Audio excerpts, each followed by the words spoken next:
No more running from the bad guy. I'ma stare him in the eye like, what's up?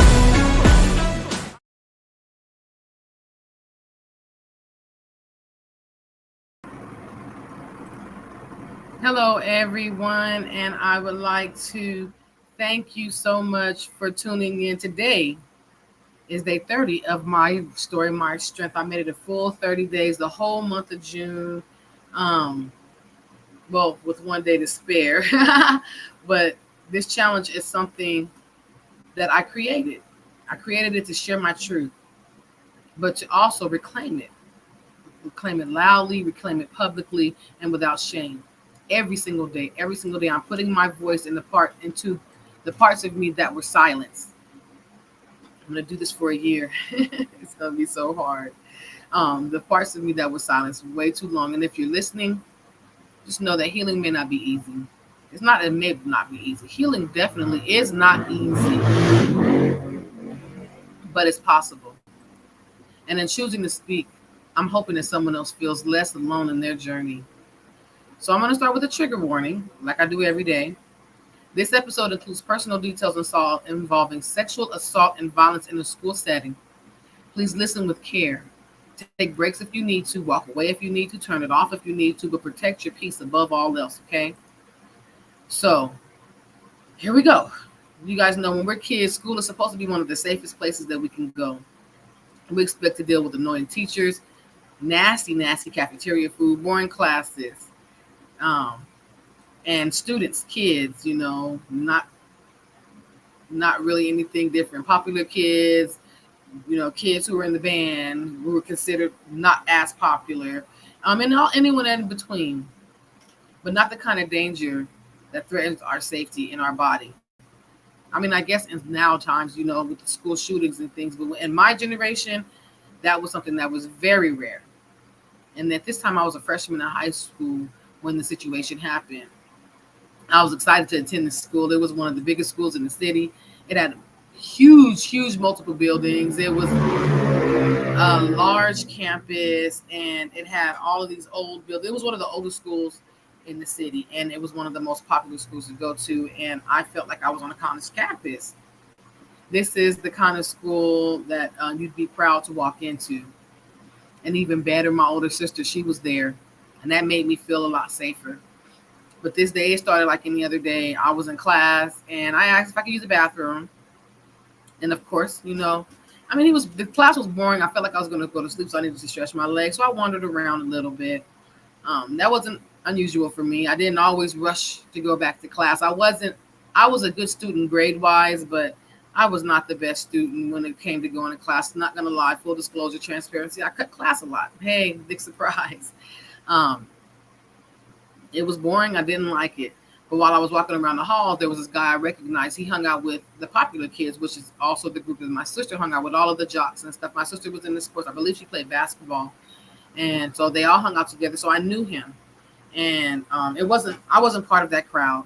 I wasn't invisible, but I kind of did my own thing. I was known mostly because of my sister with certain kids, but for the most part, I was more of the wanderer. I drifted. I was cool over here. I was cool over there. I was in the band. I was in ROTC.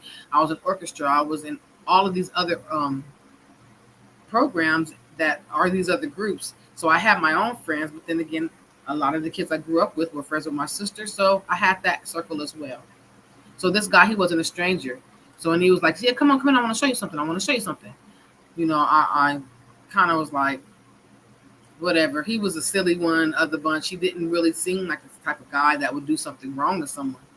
But that was the last time I gave someone the benefit of the doubt, because I had already been sexually assaulted multiple times, and I was just like, wow, okay. So he led me toward the basement level of the main building, because there was this main building that had like 5 levels to it. It was just huge, and but the bottom was the basement, the top was the attic, but there were big classes in the basement as well. But then there was an even lower level that I didn't even know existed. So I kind of hesitated, like, no. But he was like, no, it's fine. Just come. I just want to show you something. And that lower level, it wasn't a floor. It was just an old storage space. It was just a room. It had no other doors, no windows, and it was like beneath the basement. And I was kind of like, no, this is weird, because it just had old desks, like old student desks, like some of the smaller lockers, little things that they would put broken parts of the school at, and it wasn't something that was all that cool. He was just like, just come here, I want to show you. And I hesitated, but I went against my instincts and I followed him into the room. It was just, again, it was just a dusty old room, nothing really cool, nothing. It was just that one exit, and I asked him, I'm like, this is it. So I'm in the middle of the room, and I'm just like, okay, this is it. And then that's when everything changed. He closed the door, and then he started to walk towards me. And something in his eyes told me that I needed to run out, but it was too late. He grabbed me, pinned me on the wall, started rubbing all on me, rubbing my thighs, grabbing me in my breast. And I'm fighting him. I don't think he realized I fought boys growing up. I had guy cousins. I fought. So I'm pushing him, I'm hitting him, I'm punching him, but he wouldn't stop. He's trying to unbutton my pants, and I'm just, I'm fighting back. I'm everything he's doing, I'm trying to counter, I'm trying to get away. And he's getting annoyed. So now he's starting to be more aggressive. So he's grabbing me by my throat, slamming my head against the wall. And I'm just fighting back. And every time I fight back, he comes back harder and harder and harder. Every time I got him off, he comes back harder. I remember he throws me on the ground.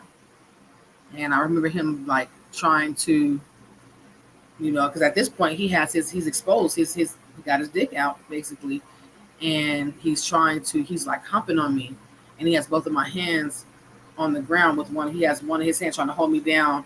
And I kind of got loose because he's trying to use the other hand to unbutton my pants. But I wasn't going to give up. No matter how afraid I was, I refused to just let him. So I'm screaming, I'm punching, I'm kicking. And finally, I get my hand loose and I get up. And he's trying to fight me again. But he has my pants unbuckled. And I am now trying to run to the door, but he's grabbing me and he's pulling me and throwing me back up against the wall. And I finally, because I'm trying to kick him between his legs, honestly, trying to get the hell out that room. And finally one of the kicks landed. And I got out. I get out the room. I run up the stairs. And by this time, it was like maybe minutes before the bell rings for the end of class. So I just kind of ran. I went outside where I knew that there were other people, just in case he tried to chase me. But I didn't tell anyone what happened in the school. Not the police, not my mom, because I already knew how that would go. Every time I told someone that I'd been hurt by a man, I got blamed for it. I got caught fast. I got my ass whooped. I did not say anything, so I stayed silent again. I straightened up my clothes, and I hid in the study hall building and waited for the end of the school day, and I didn't go back to any classes. And just like that, I disappeared in plain sight. Nobody knew. Nobody cared. But he saw me. That predator, he saw me. And I couldn't stop wondering why people like him always saw me. Why it wasn't only the predators who saw me. I was invisible to everyone else. People who were supposed to protect me. People who were supposed to know me. People who were supposed to love me. They never saw me, but people who were evil, the demons in the world, they saw me just fine. And they had no problem with attacking me. So, experience left more than just fear. It left a mark on how I saw myself. I started to believe that I was just a magnet for it again. The only people that ever seen me were people who wanted to hurt me. And that no matter where I went, I couldn't escape danger. Yet if something bad happened to me, it must have just been something that I did, because I believe that I was invisible again to people who mattered, but completely exposed to the ones who wanted to cause me harm.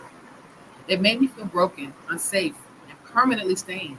Like maybe I was born to be prey. Maybe this universe had picked me to be its punching bag. And worst of all, I believe that no one would ever care enough about me to listen. So I have a reflection question for you. How has being silenced after your trauma changed the way you see your worth? And what would it feel like to believe your truth mattered more than their denial? So the negative thoughts that I had, I thought that my pain didn't matter because no one would ever believe me or protect me when it counted. I believed that I had to suffer in silence because speaking out meant I was going to get blamed or beaten for it. But I had to reframe those thoughts. I had to let myself know that silence wasn't proof that I didn't matter. It was proof that people around me didn't know how to handle the truth.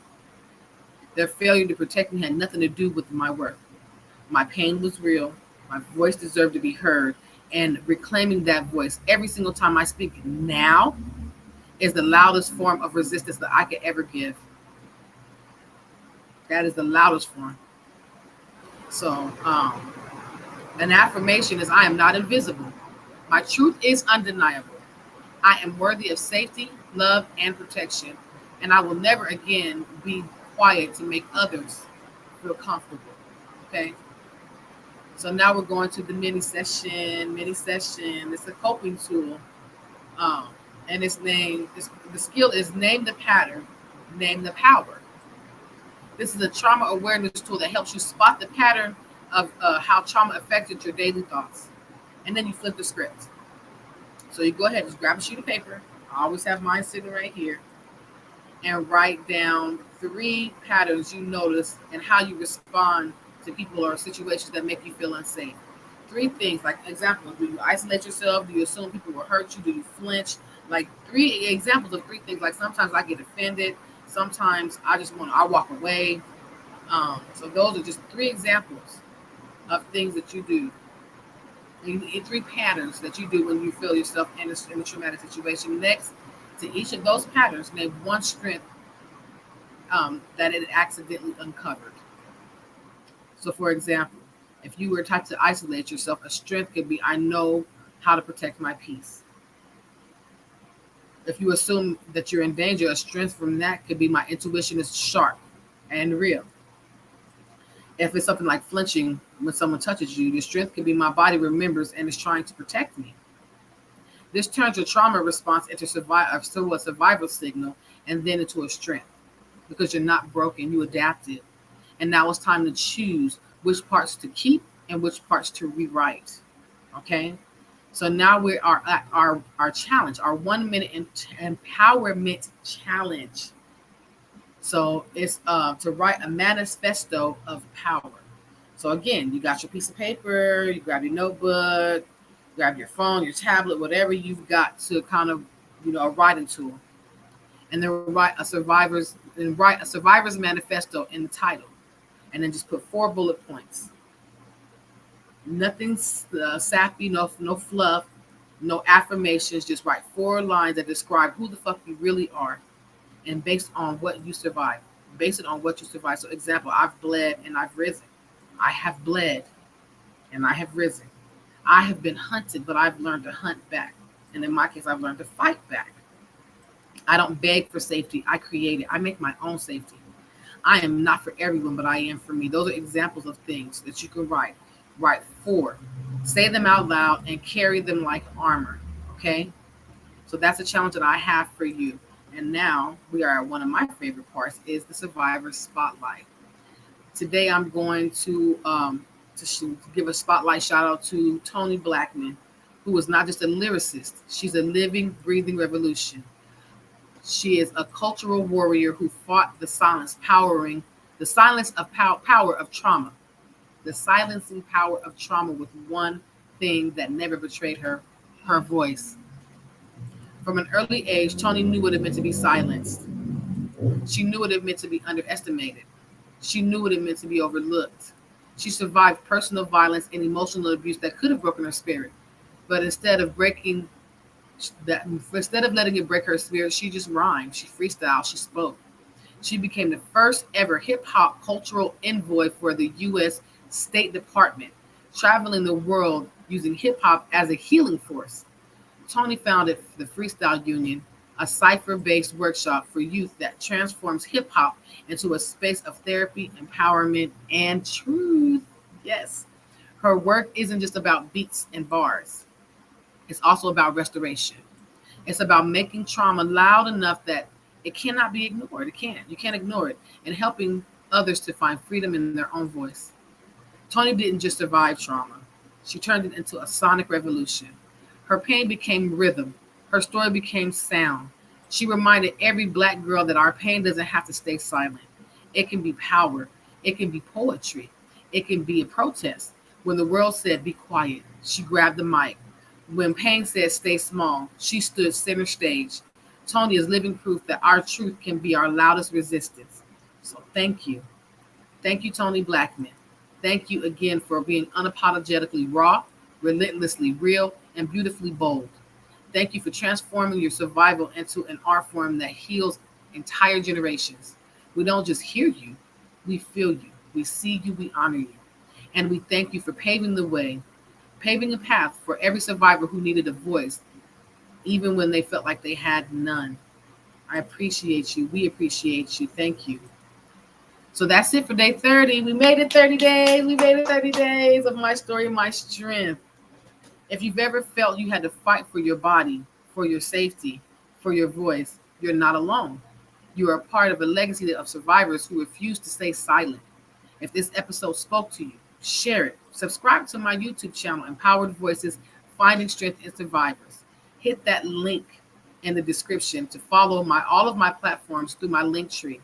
Your healing matters, your story matters, and it is yours to tell. You know why? Because your story does not end in pain. It begins in power. So I will see you tomorrow for day 31. I love you guys all. Enjoy the rest of your weekend and stay strong. Mwah. Heard you looking for a hero. Well, look up. No more running from the bad guy. I'ma stare him in the eye like, what's up? I know the journey got hard for a minute, but I ain't giving this up. Yeah, I got the heart of a champion. If I get knocked down,